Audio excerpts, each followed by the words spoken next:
Mesdames, Messieurs, bonsoir et bienvenue à cette édition, le sommaire. La cérémonie d'investiture de Bola Ahmed Tinubu, nouveau président du Nigeria, a eu lieu hier lundi en présence de plusieurs chefs d'État, dont Patrice Talon du Bénin. Un aperçu du parcours politique du nouveau dirigeant nigérian dans cette édition. Le président du parti Les Démocrates, Éric Ndété, est nommé chef de file de l'opposition par le président Patrice Talon. Il succède ici à Paul Nkpé. Syndicat des travailleurs des institutions sanitaires diocésaines de l'archidiocèse de Cotonou officiellement a vu le jour lundi 29 mai. C'était à la Bourse du Travail.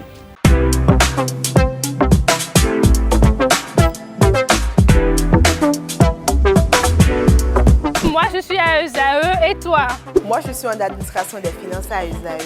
Moi, je suis en diplomatie et relations internationales à ESAE. Moi, je suis en journalisme à ESAE. Émission ici, c'est ESAE. Moi, je suis en communication marketing à ESAE. Moi, je suis en droit à ESAE. Moi, je suis en gestion des ressources humaines à ESAE. Moi, je suis en gestion des marchés publics à ESAE. Moi, je suis en administration du travail et de la sécurité sociale à ESAE. Moi, je suis en sciences économiques à ESAE. Moi, je suis en banque finance à ESAE. Moi, je suis en administration générale à ESAE. Moi, je suis en audit et contrôle de gestion à ESAE. Moi, je suis en sciences juridiques à ESAE. Moi, je suis en administration générale et territoriale à ESAE. Moi, je suis en transport logistique à ESAE. Moi, je suis en gestion des projets à ESAE. Rejoignez-moi, c'est la meilleure université. Nous sommes à ESAE. Rejoignez-nous. À ESAE, l'excellence a un nom.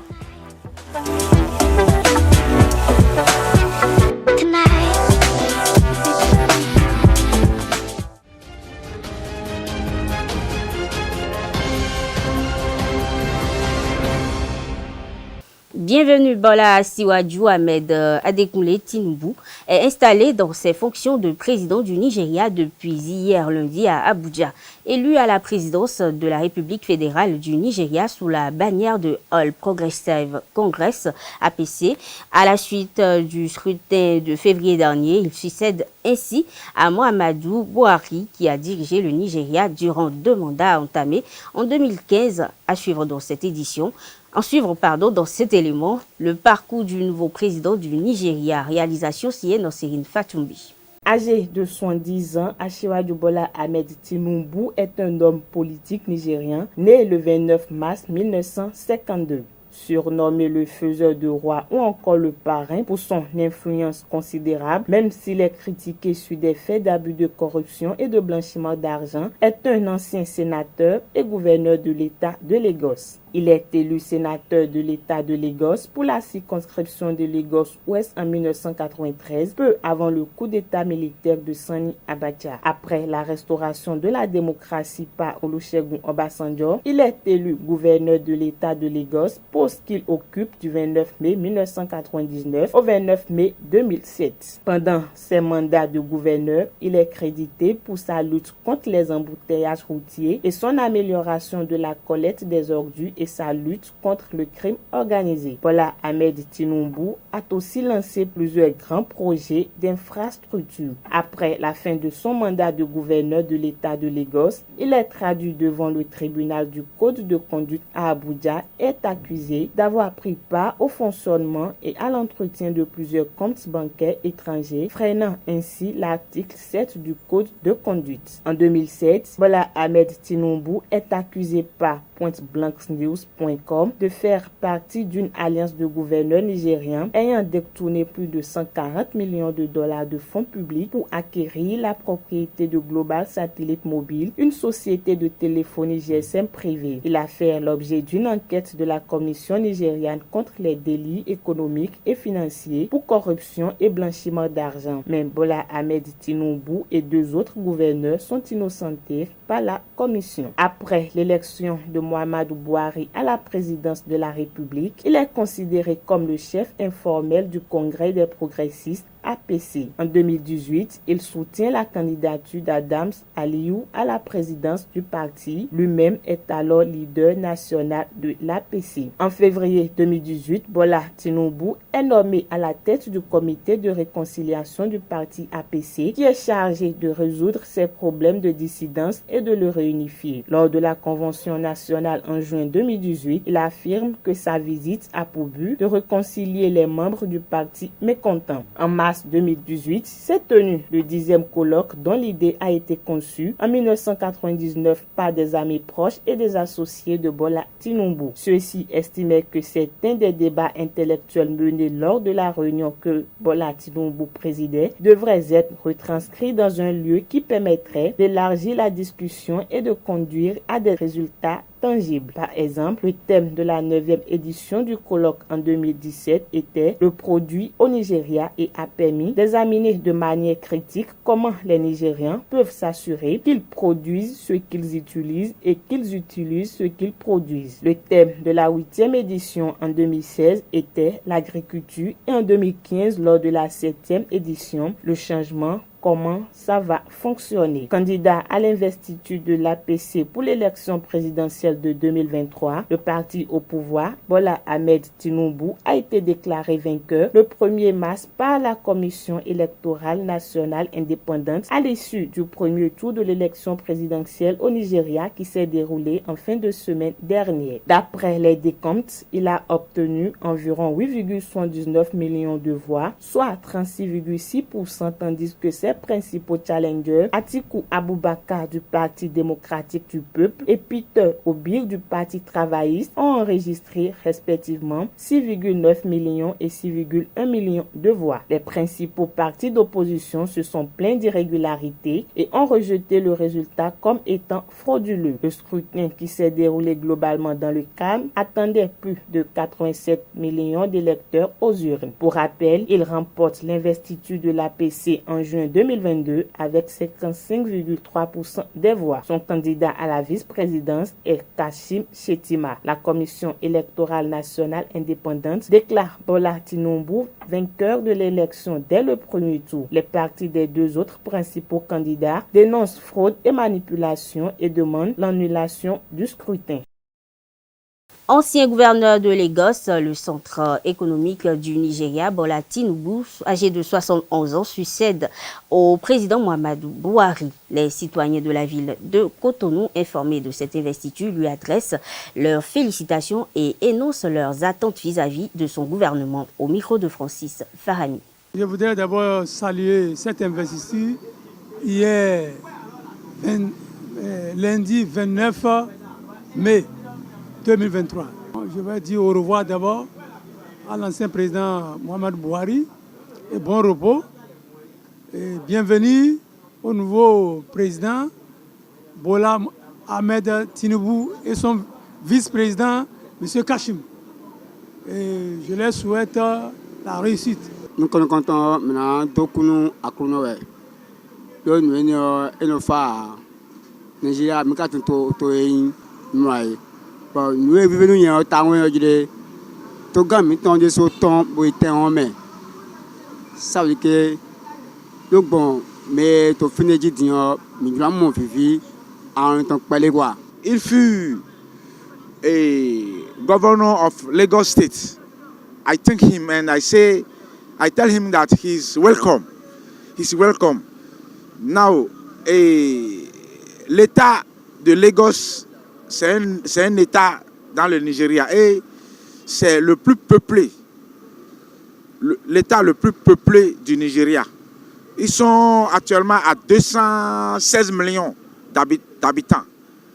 Et s'il a pu gérer Lagos, je suis sûr qu'il pourra gérer le pays tout entier.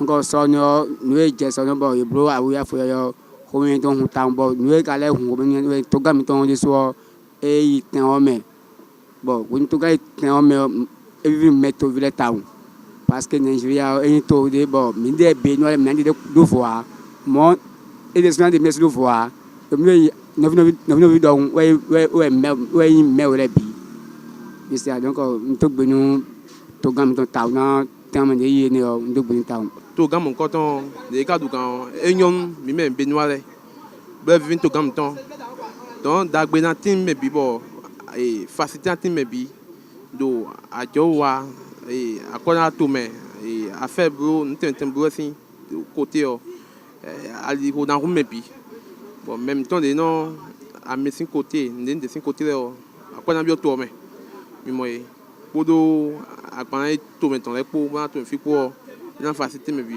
quand est venu to gam ton e vin mi de so e vin to vleso do to gam ton wan de o mi de so me wan no et quand quel me a rom ton président si ya passer talon en keni donc ne bois de to me lo ndagbe yen bo vin me to vle pi. Il y a plusieurs défis. Défis sécuritaires et défis alimentaires. Et vous avez vu encore, ils ont un problème de monnaie. Et vous voyez, le nouveau président, il doit s'atteler à tout ceci. Et vous voyez. Donc, la tâche ne sera pas facile. Et nous, on lui souhaite la réussite. Mais ce que moi je veux de lui là, c'est de prendre l'exemple de Obasanjo.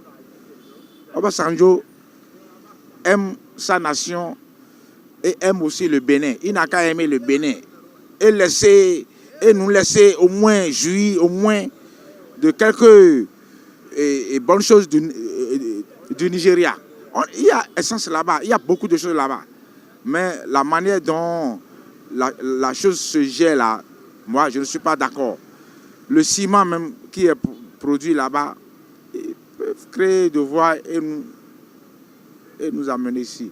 Et faciliter la chose parce qu'on a dit ECOWAS, libre expression, libre mouvement. Après l'investiture du nouveau président nigérian Bola Ahmed Tinubu, auquel il a assisté lundi 29 mai, le président béninois Patrice Talon et sa délégation ont regagné Cotonou. Il faut préciser que plusieurs autres chefs de la sous-région ont également pris part à ces manifestations officielles. Le chef de l'État, Patrice Talon, a nommé un nouveau chef de file de l'opposition. Il s'agit de Éric Ndété, président du parti politique Les Démocrates. Il a été nommé conformément à la loi 2019-45 du 25 novembre 2019 portant statut de l'opposition en République du Bénin. Ndété succède à Paul Rompé, secrétaire exécutif de FCBE. Le syndicat des travailleurs des institutions sanitaires diocésaines de l'archidiocèse de Cotonou, Saint-Issade Cotonou, a été porté sur les fonds baptismaux hier lundi 29 mai 2023 à la Bourse du travail de Cotonou. C'était en présence de plusieurs syndicats comme Cosibene, FENSA et bien d'autres. Reportage Anaël Do.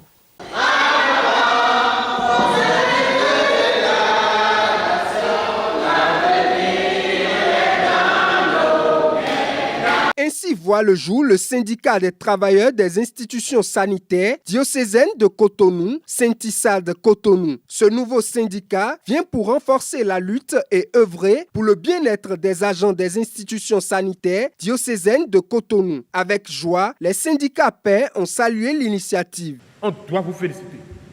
C'est ça qui a été l'objet de ma joie quand j'ai appris qu'il y a une telle organisation.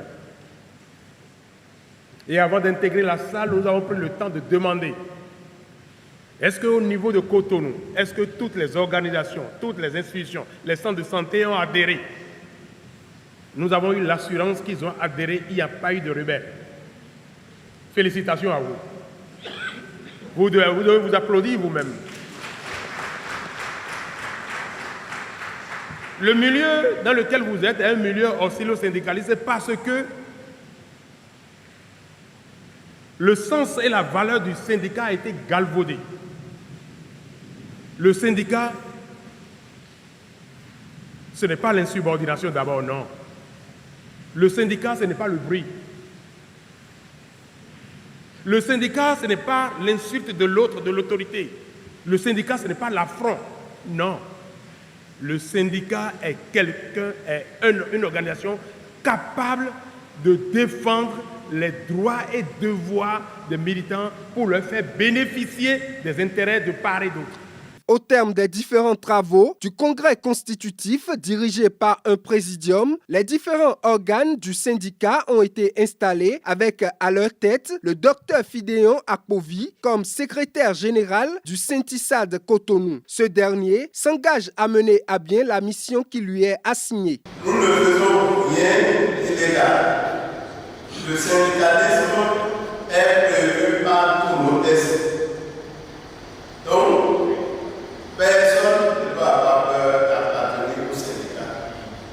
De même, on ne poussera personne à être membre de notre syndicat. Mais nous travaillerons à ce que les 100% des travailleurs y adhèrent. Oui, vous voyez 15 personnes devant vous, mais je vous en prie, chers camarades, le travail est à nous tous. Il ne faut pas dire dans l'état élu, non, ça suffit, il faut nous défendre. Même si nous dormons, vous avez le devoir de nous réveiller. Mis sur les fonds baptismaux ce lundi 29 mai 2023, ce regroupement de plus de 500 agents va désormais apporter sa pierre à l'édifice dans la lutte pour le bien-être des agents sanitaires. L'association Elan Média a organisé dans le cadre des journées médias Bénin JNB à l'endroit des professionnels des médias un atelier de formation sur les changements climatiques au Bénin à l'hôtel Bel Azur de Grand Popo. C'était vendredi 26 mai dernier à l'occasion de la célébration de la Journée internationale de la liberté de la presse 2023. Reportage Kanté Amoussou dans Sérine Fatoumbi. Je ne doute point de ce que vos échanges sous la conduite des communicateurs aguerris vous permettront de mieux cerner votre rôle aux côtés de l'État pour aider les populations à mieux faire face aux effets indéniables des changements climatiques au Bénin. Sur cette note d'espoir, je déclare ouvert ce jour, vendredi 26 mai 2023, l'atelier de formation sur le thème « Changement climatique et rôle des médias pour une population plus résiliente ». C'est une cinquantaine de professionnels des médias qui ont été formés ce matin à l'hôtel Bel Azur de Grand Popo dans le but d'aider les populations à mieux faire face aux effets indéniables des changements climatiques au Bénin. L'association Elan Média, à travers cette formation, vise à appuyer les journalistes dans l'exercice de leur métier. Nous espérons, à travers cette rencontre intellectuelle, parvenir à appuyer d'une certaine manière les journalistes dans l'exercice de leur métier. Il importe de préciser que le présent séminaire permettra aussi de lancer un concours de production médiatique sur la même thématique et les meilleures productions seront primées. Une formation qui a permis également aux hommes des médias d'apprendre sur le mécanisme de mobilisation des ressources financières pour des productions dans le domaine climatique. J'ai énuméré les différents mécanismes financiers qui existent au niveau mondial et au niveau national. Et j'ai fait un zoom sur le Fonds vert pour le climat et le Fonds d'adaptation, deux mécanismes financiers auxquels le Fonds national pour l'environnement et le climat est accrédité et mobilise des ressources climat au niveau international. Enfin, j'ai donné quelques pistes aux hommes des médias pour le rôle qu'ils peuvent jouer dans la finance climat. Au thème de cette formation, les participants expriment leur satisfaction. La question liée au changement climatique, c'est une question de spécialisation. C'est une question que bien sûr n'importe quel journaliste généraliste doit pouvoir aborder en ayant un certain nombre minimal de notions. Mais c'est une question qui m'inspire aussi la nécessité de la spécialisation dans l'exercice du métier de journaliste. Cette journée nous a permis d'acquérir beaucoup plus de connaissances pour ce qui est déjà de la gestion des effets du changement climatique et des efforts du gouvernement béninois dans la gestion de ces effets-là et aussi des financements pour gérer ces effets climatiques-là. Ce séminaire de formation vient de clôturer les 4 activités initiées par l'association Élan Média dans le cadre de la célébration de la Journée internationale de la liberté de la presse 2023. L'ONG IFE a organisé samedi 27 mai dernier l'édition 2023 des Oscars à l'offert dans la salle majestique de Cotonou. Au total, 42 hommes et femmes ont été distingués. Voici le reportage signé Anaël Dou. Reconnaître le mérite des hommes et femmes qui œuvrent pour le développement du Bénin, c'est l'acte qu'a posé encore une fois l'ONG IFE Africa à travers les Oscars à l'offert 2023. Partant des académiciens, des industriels, des artistes et même des ouvriers, l'ONG IFE Africa n'a omis personne. Au total, 42 hommes et femmes ont été distingués. Elle est à ici. Lydie se prépare. Le Baouéga dit respiratoire. Monsieur Coptou, voilà, merci. Vous méritez. Heureux pour le travail et les efforts reconnus, les lauréats s'engagent à continuer dans la même dynamique. Je voudrais remercier l'ONG IFE, tous les participants. Dis simplement que pour nous autres qui pensons être cachés, on est très émus d'être identifiés parmi beaucoup de personnes. Pour cela, je remercie l'ONG parce que je ne savais pas qu'un jour je vais me présenter devant un grand nombre. Et le parrain a dit de continuer. Donc je tire de ce mot que je dois continuer à faire ce que je fais, même si je ne reçois pas de distinction. Donc merci parrain, merci les participants, merci ONG. Les trophées à l'offert bouclent ainsi une édition de plus. L'ONG IFE Africa s'engage aussi à œuvrer pour la promotion des valeurs, pour le développement du Bénin en particulier et de l'Afrique en général.